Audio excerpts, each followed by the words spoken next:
السلام علیکم ورحمۃ اللہ وبرکاتہ. پیارا حضور، وعلیکم السلام. میرا نام طیب ولید گرایا، اور میرا سوال یہ ہے کہ الامیہ سے گرایا. اچھا جی ماشاء اللہ.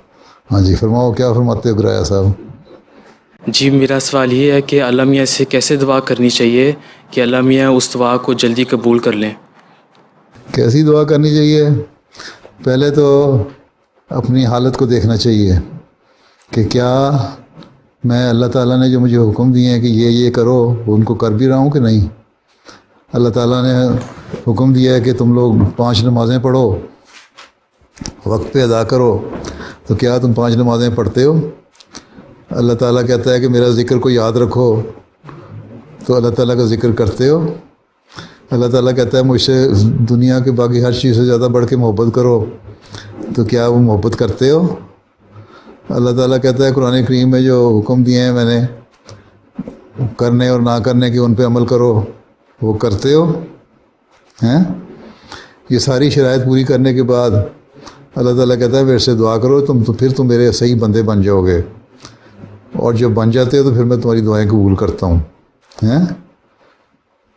اللہ تعالیٰ کہتا ہے میرے پہ ایمان تمہارا پختہ ہونا چاہیے، یہ یقین ہونا چاہیے کہ میں دعائیں قبول کرتا ہوں.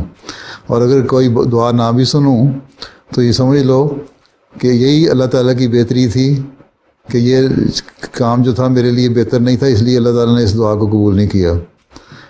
پھر حضرت صلی اللہ علیہ وسلم نے فرمایا کہ دعا کرنے کے لیے ضروری ہے جب تم اللہ تعالیٰ پہ تمہارا ایمان مضبوط ہو اور اللہ تعالیٰ کے حکموں پر عمل کرنے والے ہو، تو پھر درود شریف بھیجو حضرت صلی اللہ علیہ وسلم پہ. حضرت صلی اللہ علیہ وسلم نے فرمایا کہ جو دعا درود کے بغیر ہوتی ہے وہ زمین آسمان کے درمیان لٹک جاتی ہے. ٹھیک ہے، میں پہلے بھی کئی دفعہ بتا چکا ہوں. تو درود شریف زیادہ پڑھنا چاہیے. تو یہ نہیں ہے کہ ایک نہ بندہ نماز پڑھ رہا ہو نہ قرآن پڑھ رہا ہو، اپنی مرضی سے اپنا سارا وقت گزارے، اور جب کسی مشکل میں پڑے تو آ کے سجدہ کر کے کہہ دے، 2 دن نماز پڑھ کے کہہ دے اللہ میاں میری دعا قبول کر لے، اور اس کے بعد پھر جب کام ہو جائے تو پھر چھوڑ دے.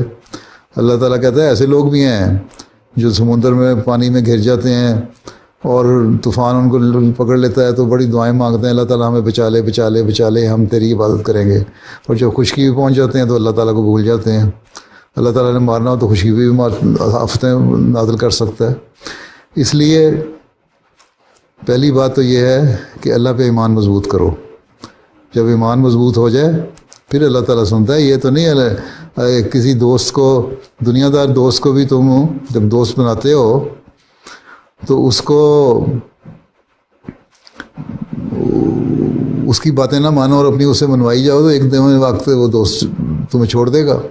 یا وہ دوست کہے کہ نہیں صرف میری باتیں مانی جاؤ اور میں تمہاری بات نہیں مانوں گا تو تم اس کو چھوڑ دو گے. تو یہ تو اللہ تعالیٰ سے دوستی کا معاملہ ہے. دوستی کا تعلق رکھو تو پھر ٹھیک ہے. ٹھیک ہے، پھر اللہ تعالیٰ سن بھی لیتا ہے. اور اگر کوئی دعا قبول نہیں کرتا تو پھر بھی دل میں تسکین پیدا ہو جاتی ہے، دل میں سکون پیدا ہوتا ہے کہ اگر اللہ تعالیٰ نے نہیں بھی سنی تو تب بھی میرے لیے بہتر ہوگی.